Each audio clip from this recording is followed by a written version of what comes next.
and welcome back to my channel.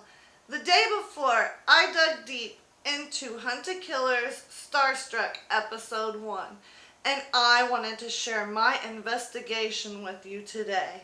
And boy, has it been treacherous, because before I started this case, I had to wrap up all the other cases, right? You know, just like tie some loose ends up. So, I ended up having to go to Chestnut Falls and talking to Charlie McDaniel's wife, and she gave me this fanny pack. It's very 1998, you know.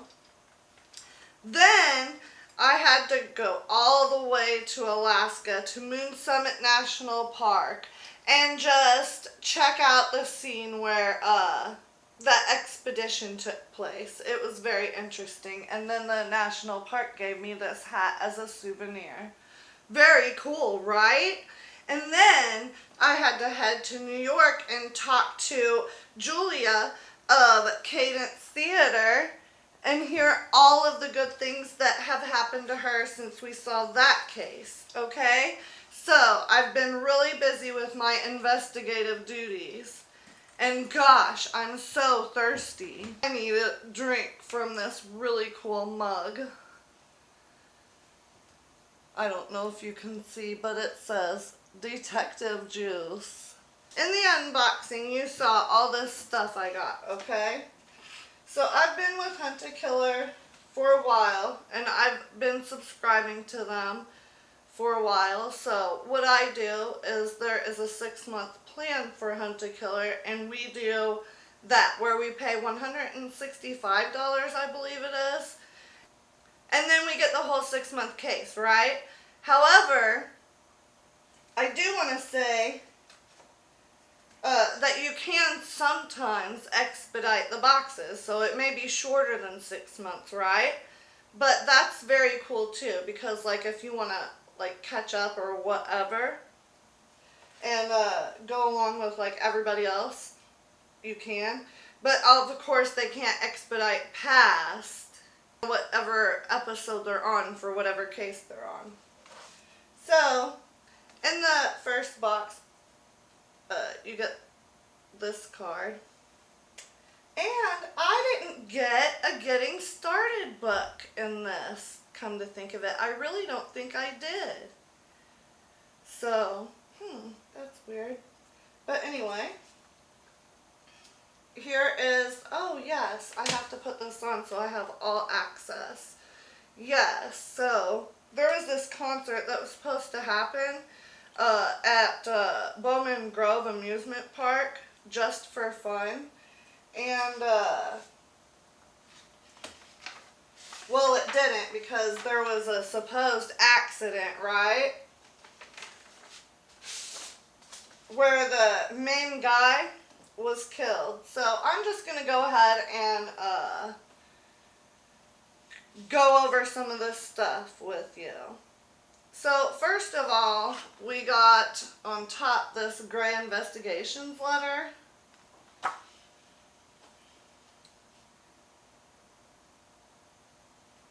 And it just has like login information and stuff for online. So to get to this right here, the Just for Fun website, fan website, you'll have the information in this letter, okay? So that's first off. And then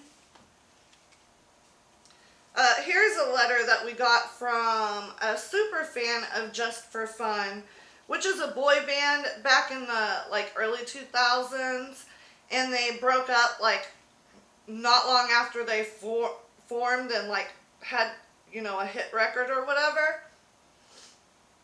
And then that guy, Jake, he went on to have like a solo career. So what happened is they were having like a reunion concert, right? Supposedly, an accident killed Jake, okay? So let me read a little bit of this letter to you, because that's kind of important and tells you, like, what happened and who she is. I'm Shannon Murphy, and I'm the ticket sales manager at Bowman Grove Amusement Park concert venue. I've worked at the park since I was 17. I started out as at one of the hot dog stands and worked my way up. Da da da da da. Same company, Starsign Entertainment, owns Bowman Grove. It's the same company that started Just for Fun, the greatest band of all time, according to Shannon Murphy. She saw them perform their first show in the park in 2000, and it was the best moment of her life, or one of them. And then she was hooked on that band. And then she thought if she worked at the park, she'd be able to see them perform more often. So she dropped out during her senior year of high school and moved to Santa Lucinda to take the chance. Her family and friends couldn't understand why she did that. And then, yeah, I wouldn't have done something like that, but whatever. And then she says it was great for a while until the band moved to LA. So she did all that, and then the band moved to LA. You know, wow. And so she stuck with them through rumors. She supported them through their breakup in 2003. It was hard to follow what Marcus, Ollie, and Gabe were doing after this split because they pulled back from public eye, but Jake had a great solo career and he was always her favorite. And then there's nothing quite as magical as all four of them together. That's why when they announced the one-time reunion show at Bowman Grove, I was beyond ecstatic. But then, during rehearsal, Jake died. Just all of the sudden.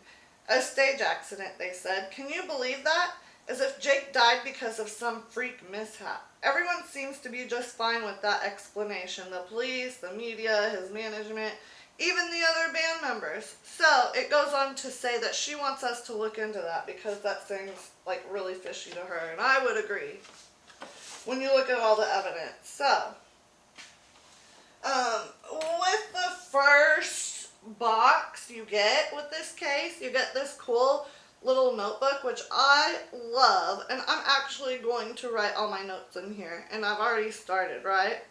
So I filled out the little cute things that are in there, and I felt like I was like 13 again. It was so funny. But yeah, you just fill those things out that are in the front with some evidence they have. So I have for this, I go, episode 1, OMG, Jake is dead and Shannon doesn't think it was an accident. And then I put a surprised face. Oh my goodness, this is so fun. So I think we already went over the PI letter and Shannon letter. So in this magazine page, it explains that Just for Fun was Peter Bowman's creation, that Marcus was the first member who recruited his friend Ollie, Gabe was recommended, and then Jake was found through a talent search. Their debut album, Ultraviolet, topped the charts. And then,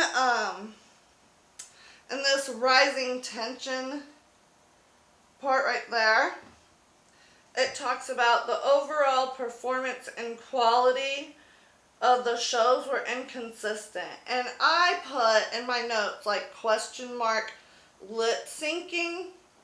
The next section after that is Separate Ways, down here at the bottom, and goes on to the second page. And talks about the band splitting up and Jake starting his solo career. It also talks about how Jake was a hit.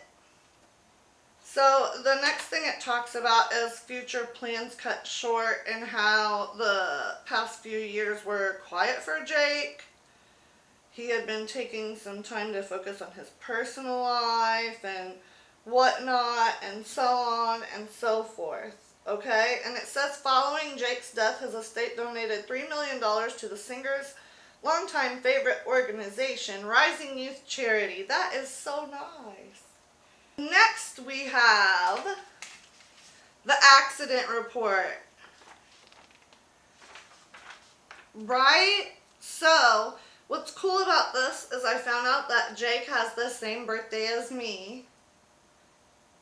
So that's neat. Okay, so it says in the accident report that there were no direct eyewitnesses. It says on October the 5th, 2019 at 1:30, a prop struck and killed Jake. And it was a 7 by 7 foot steel star that was like hung up, like high up above the stage or whatever. It says performers and crew took a break starting at 1:20, and Jake continued practicing on the stage. Peter Bowman discovered the body at 1:32. He called the police, and then was joined by Dean Castillo, Rachel Day, Gabe, Marcus, and Ollie. And the software to lower the star had outdated patches and was set at triple the original speed. So it was lowering at 3 times the speed it was supposed to. So next we have the witness statements. And as you can see on the top, there's a lot of stuff that's redacted. And I was wondering, are we going to find out later that, some of these people live together and that's why it's redacted now, so we don't find that out yet in the mystery? I wonder. So, the first report is Gabriel's. It says that Jake is a perfectionist, that they took a 20-minute break for Jake to practice alone, and on his way to Trailer A, which he shares with Ollie and Marcus, Rachel stopped him to talk one-on-one, and then Rachel left once they got to the trailer. Gabe did a quick video for fans. There was a big noise outside. They went to check, and everybody went to check, and he was told that Jake is dead. Okay, so that's interesting. And some of these, you'll notice when you're going over this that, they don't really match up like they probably should. So, that's also, another indicator that Jake was murdered instead of it being an accident, right? Why would they be lying about what was happening if nobody murdered him, right? I don't know. Anyways, the next one is Peter Bowman. So that's the manager. And he says that he was very busy, not sure where he was at the time, that he was coming back from the ticket booth area and he found Jake dead. So that's suspicious to me. And when I read his, I was like, okay, he's already my number one suspect because he doesn't know where he was at all, The next person is, The next person is Dean Castillo, and he said he went to get something to help Jake's throat. He went to get some tea, and he went to Jake's trailer to make the tea. He heard Rachel behind the trailer. She sounded upset, and he didn't hear anyone else. He got back to the stage the same time as Ollie, and Peter was already on the phone with 911. The next statement is Marcus Tate's. And he said that the day seemed normal, that Jake was getting annoyed and wanted to practice alone. So he had friends swinging by and caught up with them. When he went back, it was chaos. That's what he said. Moving on to Rachel, which I thought hers was also compare it to the others is all I'm going to say. So Rachel said that she was on the phone before break and then walked out with Gabe. She talked to him for 20 minutes and then came back in, cutting through the wings to sit in the audience, and heard Peter on the phone with the police. That one is interesting to me, okay? And then finally Oliver Stewart, which is Ollie, the member Ollie in the band. Ollie said he was annoyed when Jake wanted to practice alone. He went to the loading dock during break, and Ken, the stage manager, was there too. So, if that's true, then that guy, Ken, should be able to corroborate Ollie's story. He heard a loud sound but didn't think much of it, went back in when 20 minutes were up and Dean was headed in too. He ran back out to tell Ken what happened. So that's interesting. And always, like in these cases, this is good and handy to hold on to because usually this is used like throughout all of the hunter-killer cases because that's like creating a timeline. You know, where they said they were at the time they said they were at it. You know? Alright, let's get to, what is this called? The Show Rider.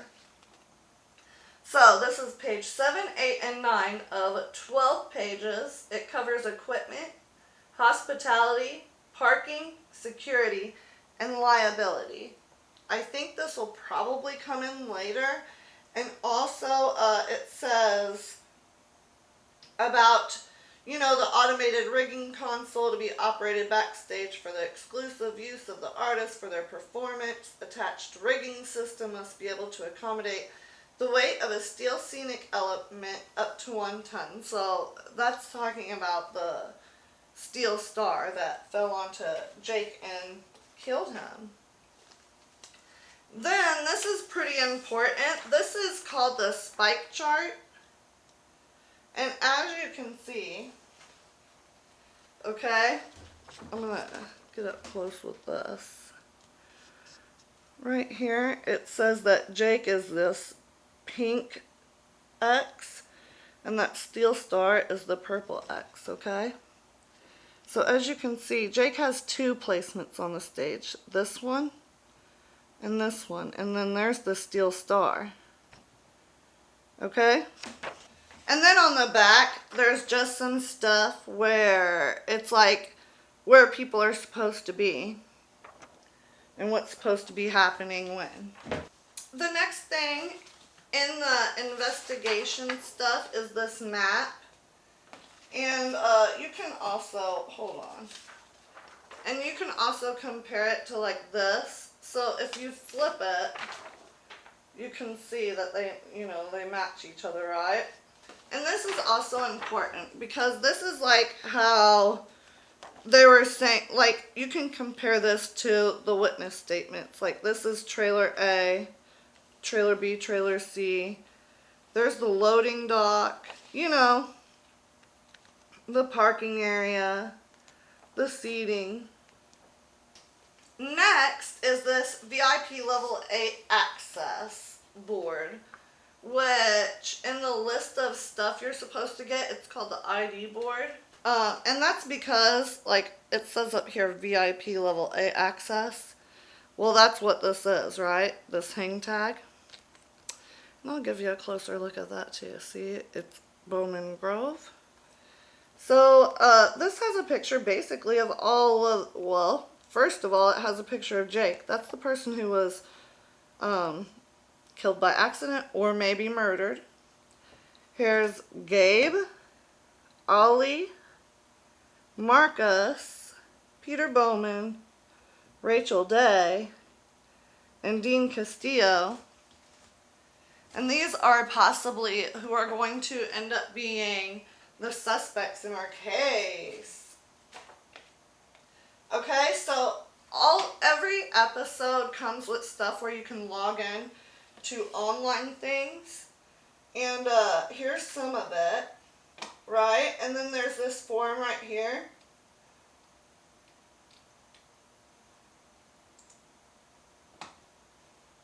And if you go to the forum and last ever rehearsal thread, there are some photos which are important to the case, right? And I'll show you one photo in particular in a moment. There's also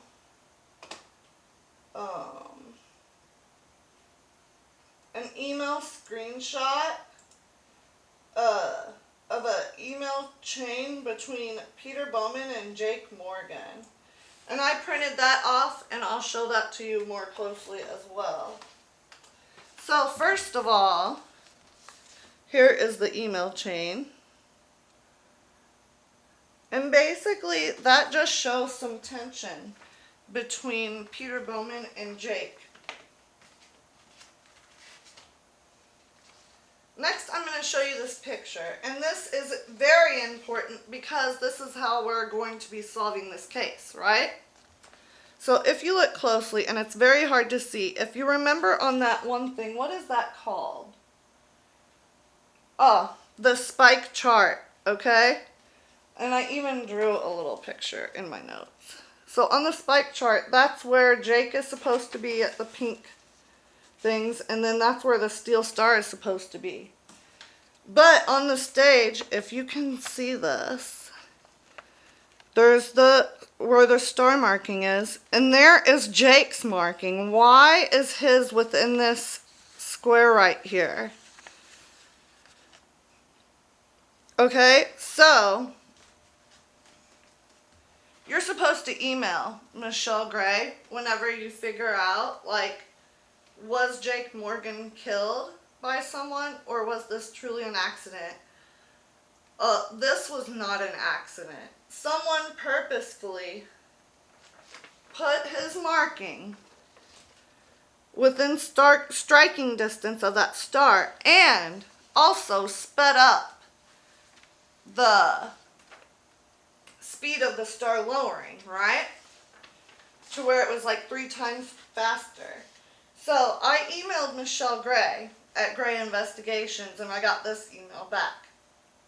She said, "That's quite the catch, investigator. If we compare the rehearsal spike chart with one of those crew photos posted on the fan forum, it seems as though Jake's mark was moved to be under the star prop. It's difficult to see some of the tape on that black stage." Yes, it was. It's hard to, like, once you figure it out, you're like, wow, I wish I would have figured that out earlier. But, you know, it did get you to look through all the evidence, so that's good. This took me about an hour maybe, right? I figured it out, honestly, quite quickly, but it took me an hour to go through everything.